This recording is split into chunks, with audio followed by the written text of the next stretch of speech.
Olá, queridos! Que grande prazer mais uma vez aqui no nosso canal Pedagogia e Estratégias. Eu sou a professora Regina Fernandes e hoje nós vamos falar novamente de Vygotsky.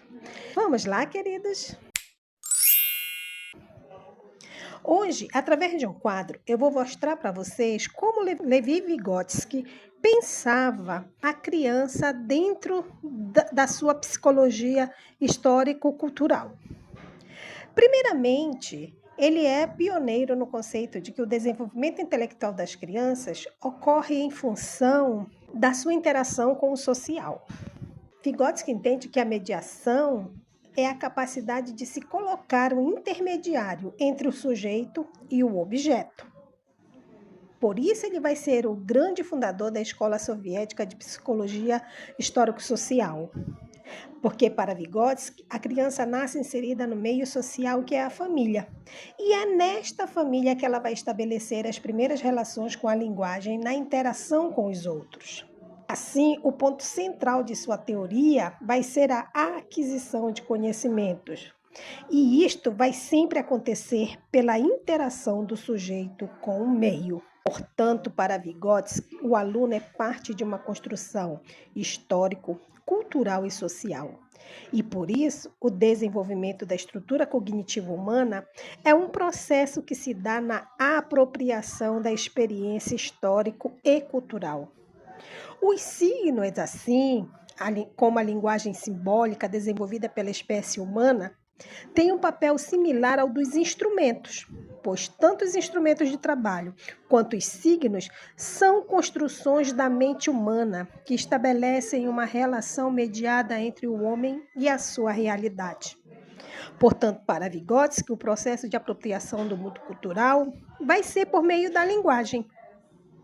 Tanto a linguagem socializada, o que você compartilha com o outro social, quanto com a linguagem egocêntrica, aquela fala interna. E essa fala interna, essa capacidade de compreensão e de avaliar o que foi aprendido, é chamada de metacognição. E o que é metacognição? Metacognição nada mais é que a capacidade do ser humano de monitorar e autorregular os processos cognitivos. Então, a essência desse processo cognitivo parece estar no próprio conceito de self, ou seja, a capacidade do ser humano de ter consciência de seus atos e de seus pensamentos. Assim, para Vygotsky, o aprendizado não é passivo, mas ele é ativo. A formação da criança se dá numa relação direta entre o sujeito e a sociedade ao seu redor. Ou seja, o homem vai modificar o ambiente e o ambiente vai modificar o homem. Então, essa teoria ela vai ser conhecida como socioconstrutivismo ou sociointeracionismo, onde Vygotsky defendia que para melhorar o nível de aprendizagem ou da aprendizagem, mais do que o indivíduo agir sobre o meio, ele precisa interagir com o meio.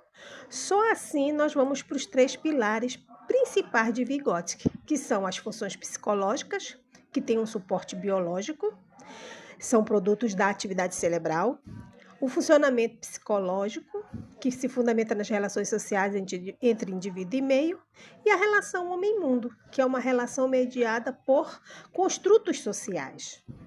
E para fechar esta ideia, Vygotsky acreditava que o professor deveria mediar a aprendizagem utilizando estratégias que levem o aluno a tornar-se independente.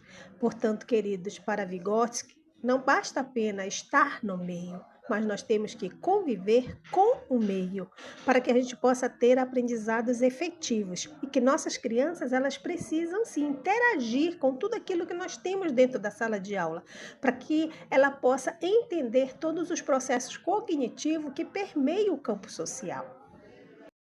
Assim, gente, nós poderíamos resumir Vygotsky dizendo que, para ele, as funções mentais superiores, elas são socialmente formada e culturalmente transmitida por meio da linguagem.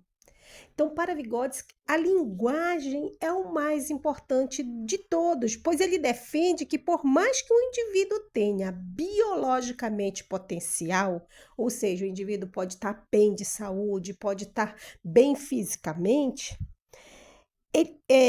que ele tem esse potencial biológico para se desenvolver fisicamente se ele não interagir com outras pessoas.